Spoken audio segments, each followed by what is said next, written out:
May tindahan ka ba at gusto mong kumita pa ng mas malaki? Sisi? O, tara na. Dito ka na kay Ate Tintin, magchismisa na tayo ukol sa mga bagay na yan na ibibigay ko ang tips kung paano. Pero syempre, bago magsimula si Ate Tintin ha, pindutin mo na yung subscribe button na yan, Sisi. Huwag ka nang mahiya.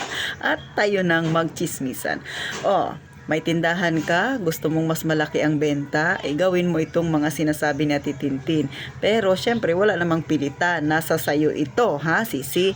Kung dati nagbubukas ka ng bago mag alas 7, ngayon mas agahan mo. Gawin mong alas 5. O yan naman kung kaya mo. O, tapos, sa gabi naman, ang pagsasara, mas gagabihan mo. Kung dati nagsasara ka lang ng alas 9, ngayon magsara ka ng alas 11. O, agahan, mas gabihan. O, yan, dalawa na yan, partner yan, Sisi. Pero, may pero sa Titintin. Siyempre, gagawin mo yan, depende sa lugar ninyo. Kung mas maraming tao ang gumigising ng mas madaling araw, ay siyempre, okay na okay yan. Pero kung kayo, kagaya dito sa amin, mga bago mag alas 6 pa ang gising ng mga tao dito, ay hindi siya ganun ka-applicable. Lalo magtinda ka dyan ng alas 5, ang gising ng tao dito mag alas 6. So, wala pang magbili. Pero, dito sa aking kapitbahay na tindahan, 5:30 silang mag-asawa nagbubukas. Pero sa akin, kay Ate Tintin, ay hindi ako nagbubukas ng ganun, Sisi, kasi nga nasa baybay pa ako nung nagja-jogging ako. So hindi naman ako naghahangad ng lumaki ang kita ko talaga ng bonggang-bongga, mga kasari. Next, syempre, sa gabi, depende rin yan. Kung ang area ninyo dyan ay gabi na natutulog yung mga tao, lalo na kung ang iyong tindahan ay nagbebenta ka ng alak, pabor na pabor yan sa mga palainom, o diba, sa mga alak, mga sigarilyo. Pero si Ate Tintin, since hindi naman ako nagtitinda ng alak, kaya nagsasara ako ng mas maaga.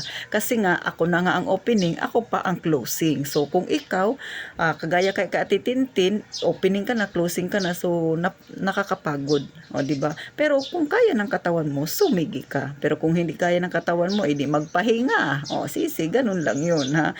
Basta wala lang urungan. O ang sa akin naman sinishare ko lang yung pwede mong gawin para madagdagan ang iyong kita o ang iyong benta. O sa pagbubukas ng tindahan, nasa sayo 'yan. Sabi ko nga, mga kasari, depende sa area ninyo yan. Wala namang pilitan. Ang akin naman, sinishare ko lang yung aking nalalaman na pwedeng madagdagan ang benta mo kung mas maaga kang magbubukas at mas gabi ka nang magsasara.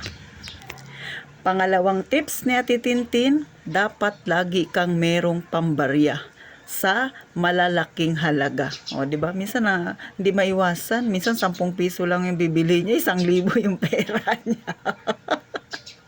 Kumaway ka kung nararanasan mo yan dyan sa comment section. O mga kasari, di ba? Minsan ang aga-aga, alas 8, kabubukas mo lang ng alas 6, alas 8, ilan pa lang yung benta mo. Tapos tao po, pabili, pagbigay sa'yo, pabili ng shampoo, dagdagan mo ng conditioner at isang baretang sabon, pag abot sa'yo ng pera, 1,000. Kaya kailangan, Sisi, may pambarya ka. Bakit? Siyempre, sayang pa rin yun. Benta pa rin yun. Sa mga datihan ng may tindahan, siyempre, meron na silang sapat na ipambabarya doon sa ganyan kalaking halaga kahit na maliit lang yung binibili. Pero sa mga nag-uumpisa pa lang na talagang side-side talaga yung pera, siyempre, wala pa. Pero siyempre, may technique dyan, Sisi. Ha? Lalo na kung kapitbahay mo naman, mo lang yung mga yung bumibili na yan sa inyo, tapos 1,000 ang pera, may technique dyan. Una, ipaiwan mo ang pera niyang 1,000.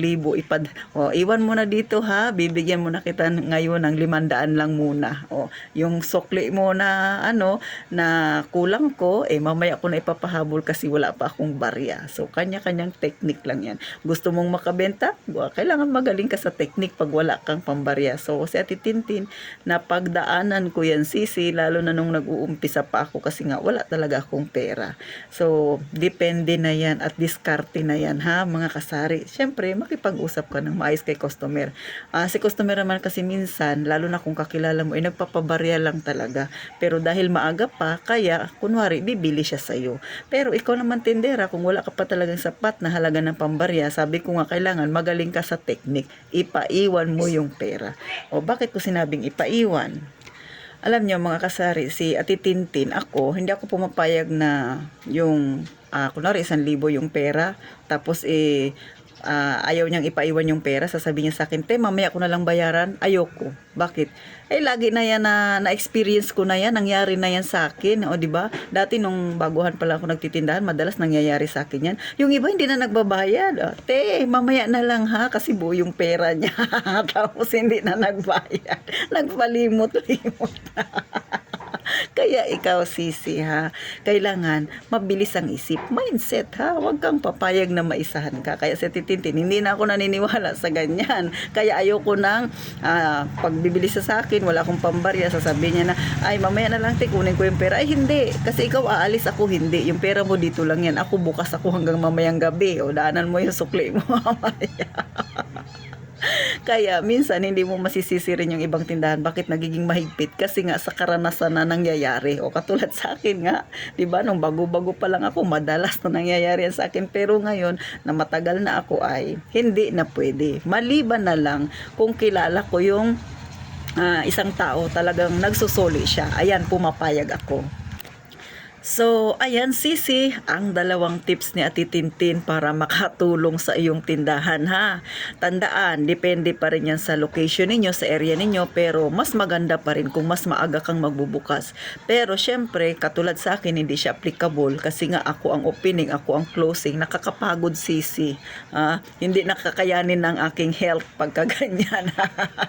Ang aga-aga mong magbubukas tapos gabi na matutulog. So, inaalala ko pa rin yung kalusugan ko. Ayokong kumita ako ng malaki pero mapiperwisyo naman ako kasi yung kalusugan ko, syempre magkakasakit ako, edi ganun din, 'di ba, bibili ako ng gamot, magpapacheck up ako sa doktor, so kailangan balance lang.